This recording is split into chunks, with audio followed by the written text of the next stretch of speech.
तभी एक कंस के द्वारा भेजी गई राक्षसी, कंस ने यहाँ राक्षस बुलाए थे। जैसे ही वो अष्टभुजी देवी विंध्यवासिनी मैया जो अभी विंध्याचल पर्वत पर विराजती हैं, उन्हीं का ही जन्म हुआ था यशोदा मैया के यहां, जो कि कंस के यहां जाकर के कंस को बता के आई कि तेरे शत्रु ने तो ब्रज में जन्म ले लिया। कंस ने यहां राक्षसों को बुलाया और सबसे कहा, भैया हमारे शत्रु ने ब्रज में कहीं जन्म लिया है, ढूंढो कहां है। तभी सबसे पहले हाथ उठाया पूतना ने, बोले ये काम हमको दीजिए पहले, लगता है हमसे ही इतना काम हो जाएगा, बाकियों की जरूरत ही नहीं पड़ेगी। कंस बोला, देवी आप क्या करोगे?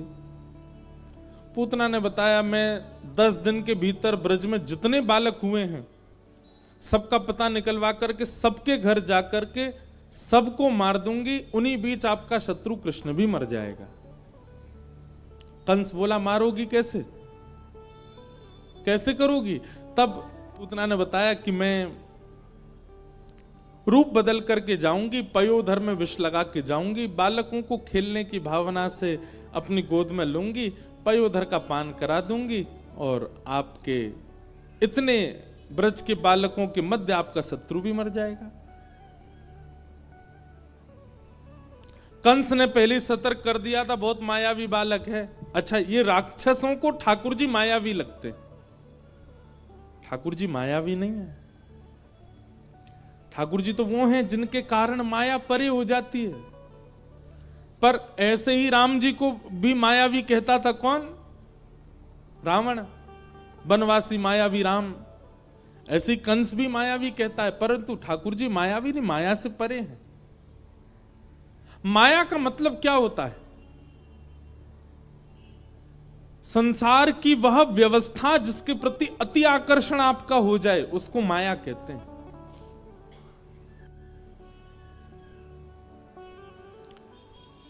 पूतना बोली, आप चिंता मत करो, मैं तो बस जाती हूं और आपके शत्रु को मार के आती हूं। पूतना रूप बदल करके गई। जितने बालकों ने जन्म लिया ब्रजमंडल में, सबके घर जा जा करके सुंदरी बन करके गई थी, तो सब उस पर विश्वास कर लेते थे। जैसे ही गोकुल आई, गोकुल में जैसे ही चरण रखा पूतना ने, पूतना का सौंदर्य इतना था, बहुत ध्यानपूर्वक सुनिएगा, कि ब्रजमंडल में उत्सव मना रहे सब ब्रजवासी उत्सव मनाना भूल गए और सब केवल पूतना को देखें। इतनी सुंदर, ऐसा रूप, ऐसी चाल, पूतना के रूप पर सम्मोहित होते चले गए। केवल पुरुष ही नहीं, गोपियां भी मोहित हो गई पूतना पर, इतनी सुंदर बन के आई थी। हमारे यहां का, हम मानवों का एक स्वभाव है कि जहां हम सुंदरता देखते हैं ना, वहां फिर हम अन्य चीजों को नजरअंदाज कर देते हैं, और यही हमारी सबसे बड़ी भूल है। ठाकुर जी का सबसे बड़ा गुण यही है कि वो सुंदरता ही नहीं देखते, वो अन्य गुणों पर ज्यादा प्रकाश डालते हैं। और मानव का सबसे बड़ा दुर्गुण यही है कि वो सुंदरता देख के बाकी गुणों को छोड़ देता है। पर मैं आपको बता दूं, जो व्यक्ति नित्य सत्संग करता हो, नित्य आध्यात्म जिसके चिंतन में रहता हो, वो व्यक्ति इस दृष्टि में भी निपुण हो जाएगा कि वो सुंदरता पर ज्यादा मोहित नहीं होगा। सुंदरता मतलब किसी के रूप की नहीं, रूप की ही नहीं, सब कुछ सुंदर, चाहे वो पहाड़ हो, समुद्र हो, चाहे वो भोजन हो, चाहे वो वस्त्र हो, चाहे वो इंसान हो, चाहे वो नगर हो, कुछ भी सुंदर नहीं लगता। सुंदरता है, पर सुंदरता देख करके उसके प्रति आसक्ति नहीं होती, उसके प्रति मोह नहीं होता। यह आध्यात्मिक व्यक्ति का लक्षण है। पूतना जैसे ही आई, पूतना पर सब मोहित हो गए। पूतना ने नंद भवन में प्रवेश किया तो यशोदा मैया ने भी उसकी सुंदरता देख करके एक बार तो विधाता से कही, अरे विधाता, तो नेक शर्म नहीं आई है? मानो विधाता ने पूछा हो, मैया काय बात को ऐसो कह रही है। यशोदा मैया बोली, लाला के काजे जैसी बहू होनी चाहिए वो तो तेने इतने दिन पहले भेज दी, और लाला मेरो आज भेजो है। मैं तो अपने लाला के काजे ऐसी बहू लेके आती जैसी ये छोरी आ रही का है। ब्रजभाषा समझ में आती है? हाँ, बिसौली कोई अमेरिका नहीं है, न कहीं दूर है। वो बात अलग है कि रास्ता थोड़ा लंबा पड़ जाता है, वैसे दूरी ज्यादा नहीं है। इतना ही दूर दिल्ली से वृंदावन है। वृंदावन से कितना दूर होगा बिसौली? 200 है? हाँ, तो 160 दिल्ली है। तो बस रास्ता डबल हो जाए तो उतना ही समय लगेगा, ज्यादा समय नहीं लगेगा।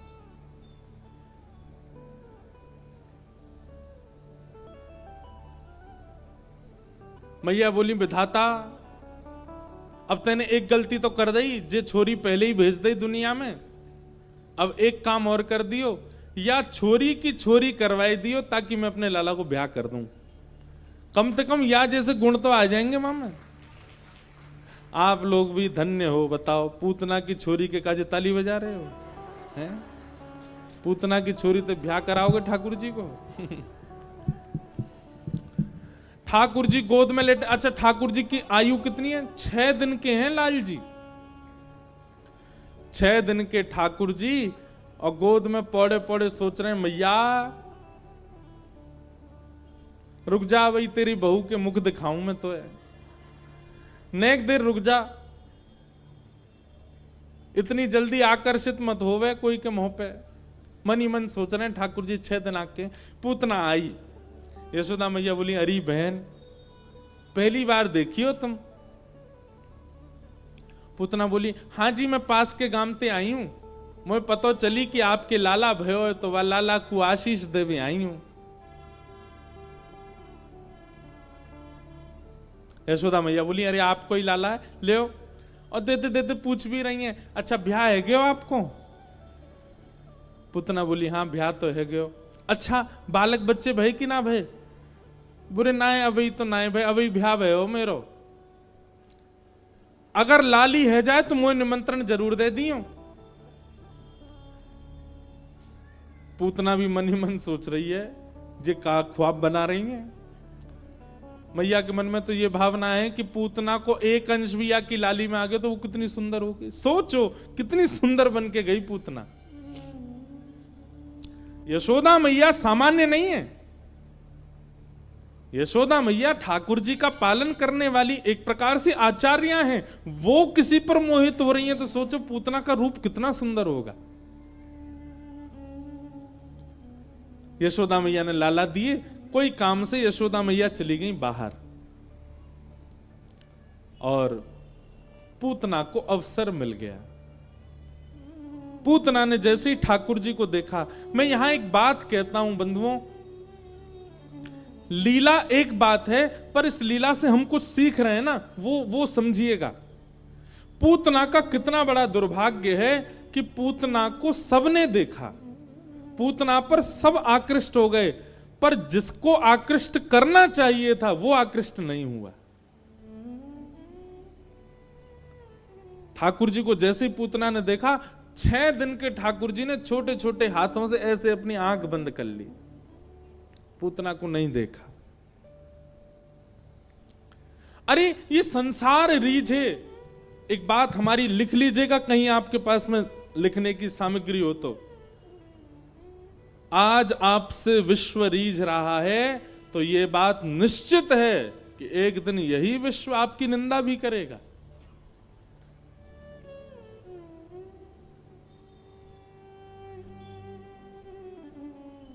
हम कथा सुनाते हैं, इतने सारे लोग प्रेम करते हैं, इतने सारे लोग स्नेह देते हैं।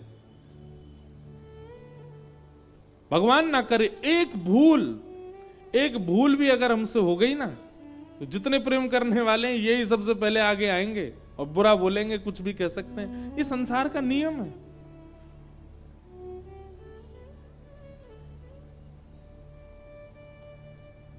उस संसार को रिझाने के प्रयास क्यों करना, प्रयत्न क्यों करना? हम कथा 9 साल से कर रहे हैं, 18 वर्ष की आयु से कथा कर रहे हैं, और वही कथा कर रहे हैं जो 9 साल पहले करते थे, पर सुनने लोग अब लगे। पहले नहीं सुन रहे थे इतना, अब तो 1 साल से तो ऐसी हालत हो गई, कहीं चले जाओ वहीं इतने लोग आते कथा सुनने। हम सोचते यार इतने साल से कथा कर रहे थे, अभी सुनने लगे।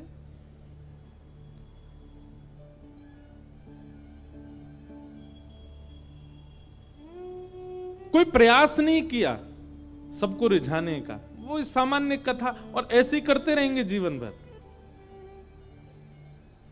कुछ साल बाद अगर नहीं भी सुनेंगे तो भी हमारा कर्म ऐसे ही चलेगा,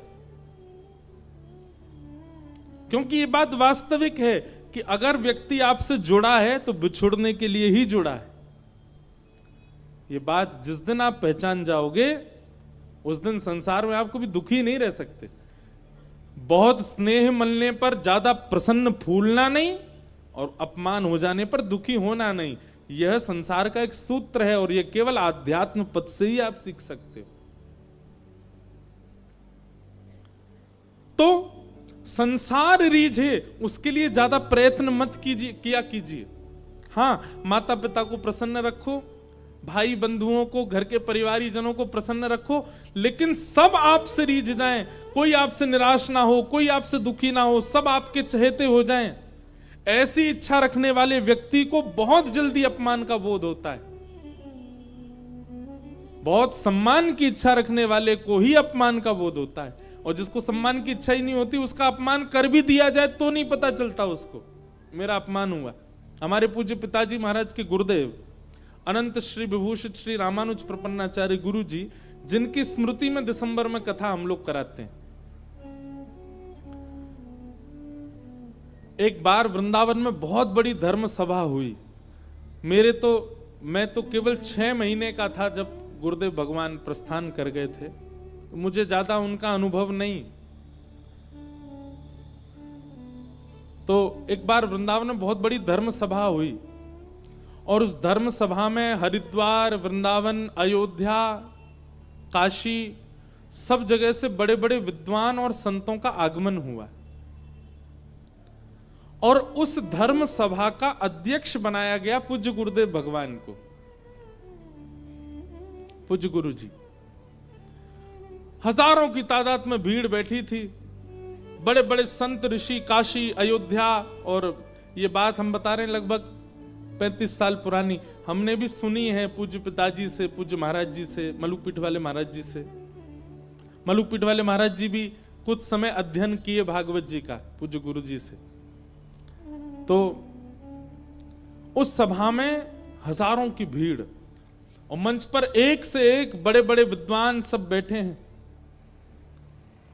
और हमारे गुरुजी, पिताजी महाराज के गुरुजी, वो जैसे ही आए तो इतने सामान्य रहते थे कि पिताजी कभी उनके वस्त्रों पर यदि प्रेस करवा देते थे ना, तो गुरुजी उन कपड़ों को कुएं के पानी से धो के, निचोड़ के, सुखा के फिर पहनते थे।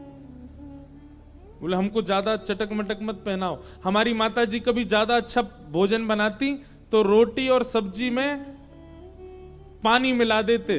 क्यों? कहते बोले जीव का भरोसा नहीं है, ज्यादा स्वाद भरा खिला दिया तो रोज मांगेगी, इसलिए हम उसका स्वाद ही बिगाड़ देते हैं।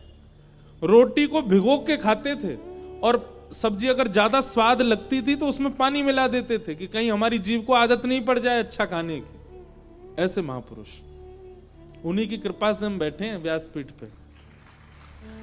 तो उस धर्म सभा में पहुंचे। अब उनके वस्त्र ऐसे थे, वो चलते फिरते भी ऐसे थे कि देखने में लगता था कि कोई सामान्य व्यक्ति है। तो जैसे ही वो आगे आने लगे, बार बार मंच से उच्चारण हो रहा था, सेवा कुंज वाले गुरुजी श्री रामानुज प्रपन्नाचार्य गुरुजी अगर आ गए हो तो मंच पे आ जाएं, वे अध्यक्ष हैं आज के उत्सव के। अब वो जैसे ही आगे आने लगे तो 4-5 लोगों ने उनके वस्त्र आदि देख के सोचा ऐसी कोई दीनहीन सा व्यक्ति है, वहीं बैठा दिया, यहीं बैठ जाओ, कहां जा रहे हो आगे। तो गुरुजी बेचारे पीछे ही बैठ गए। बहुत देर हो गई सब प्रतीक। अब वो उठ के कहना तो चाह रहे भाई मैं ही अध्यक्ष हूं, लेकिन इतनी दीनता, सरलता, वहीं बैठ गए। उनको किसी ने आगे आने नहीं दिया। सभा प्रारंभ हो गई। अब सभा में किसी ने कहा बोले भैया सेवा कुंज वाले गुरुजी को देख के आओ, अभी तक आए नहीं। एक महापुरुष निकल के पीछे से जाने लगे, तभी देखा तो जहां हजारों लोगों ने जो आए थे सबने चप्पलें उतार रखी थी, उन्हीं बीच में गुरुजी बैठे थे और चुपचाप बैठ करके वहीं से सुन रहे थे सभा को।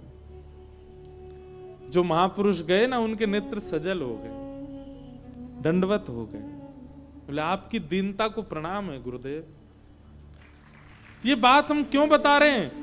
क्योंकि उनका उद्देश्य संसार को रिझाना है ही नहीं। अगर होता तो बन के रहते, ठन के रहते, आगे बढ़ के रहते। उनका उद्देश्य श्री हरि को रिझाना है। पूतना कहां पीछे रह गई? वो संसार को रिझाने की भावना से आई थी। वो गोकुल वासियों को, भगवान की मैया को और सब रिश्तेदार नातेदार उसके रूप पर रीझ करके उसको ठाकुर जी के पास ले जाए, इसीलिए तो वो सुंदर बन के आई थी। उसका उद्देश्य भगवत प्राप्ति या भगवत प्रसन्नता नहीं था। होता भी कैसे, राक्षसी है। पर हम उससे ये सीखें कि लोक रंजन की भावना यदि है तो याद रखिएगा कृष्ण रंजन नहीं हो पाएगा, और कृष्ण रंजन की भावना होगी तो लोक रंजन बिल्कुल नहीं हो पाएगा। आप सामान्य ही रहोगे, आप सहज ही रहोगे, आप सीधे साधे ही रहोगे, आपसे बनावटी हो ही नहीं पाएगा। पूतना का दुर्भाग्य था कि इतने पास आकर के भी ठाकुर जी के नेत्रों की अधिकारिणी नहीं बन पाई पूतना।